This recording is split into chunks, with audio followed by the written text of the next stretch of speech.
आवासिक विद्यालय सप्तम श्रेणी छात्री गर्भवती हेबा एक चर्चित घटना सामना को आसी।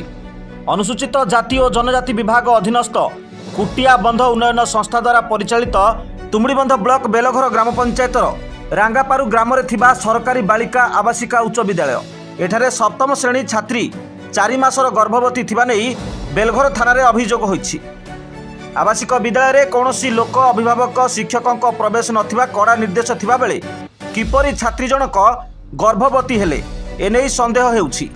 बेलघर थाना अधिकारी दीपक राउत केस रुजु करी गर्भवती छात्री को थाना को आनी छात्री को पचराउचरा करिबा परे बेलघर पुलिस संदिग्ध छात्र को थाना रे आनी अटक रखिछंती। संदिग्ध छात्र जनक बेलघर थाना अंचलर किंतु एही प्रेम संपर्क रे जने छात्र ना आउ किए संपृक्त अछंती से नहीं पुलिस उत्तर देउ नाही। उभय छात्र छात्री डीएनए परीक्षा पाई बालीगुड़ा उपखंड स्वास्थ्य केन्द्र को पठाई अधिक तदंत चलाई।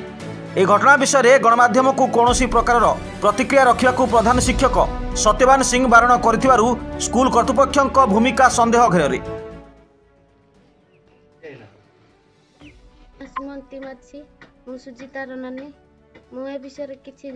तो आपण ए विषय केबे काहाकू किंती जानिले आउ किए कहिला आपन को?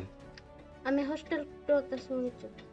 तो किए कहि आसले आपन को? शिक्षक कहि आसले ना थाना वाला कहि आसले आपन को? हां शिक्षक कहि आसले। तो ए विषय गां रे थिला बेलो थिला ए विषय माने गां रे हेई थिला बोली जानिले कहिले ना स्कूल रे हैला बोली कहिले आपन को? मु जान भी नहीं क्या। तो आपन को आपन तांकर बड़ नानी? हां। तो से विषय रे आपन अधिक कोन कहि परिबे की? मु किछि जानि नहीं क्या, मु किछि कहि पारबे। तो आपनकर बापा मां कुआड गले? झियो को धर के जाय छन। नावस कमाजी हम गाँ हला कुतमगड़ मशाड़ी मुसे हला मशाड़ी ता विषय किछि जानि नै। मु आसिक एटे दी दिन हेली। तो आपण किंती जानिले तापरे सास ससुर माने कुआड गले आपण किंती कोन खुश खबर पाउछन की? नहीं सर। तो किंती जानिले आपनकर जो साड़ी रो 4 मास गर्भवती हिची बोले आपण किंती जानिले? सेटा पुलिस आइला रे हम जानलु।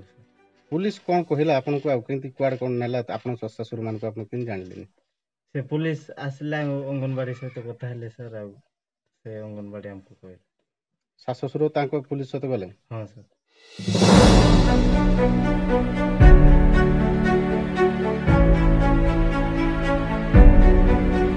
तुमड़ीबंधरू संग्राम केशरी माझी को रिपोर्ट G99 न्यूज।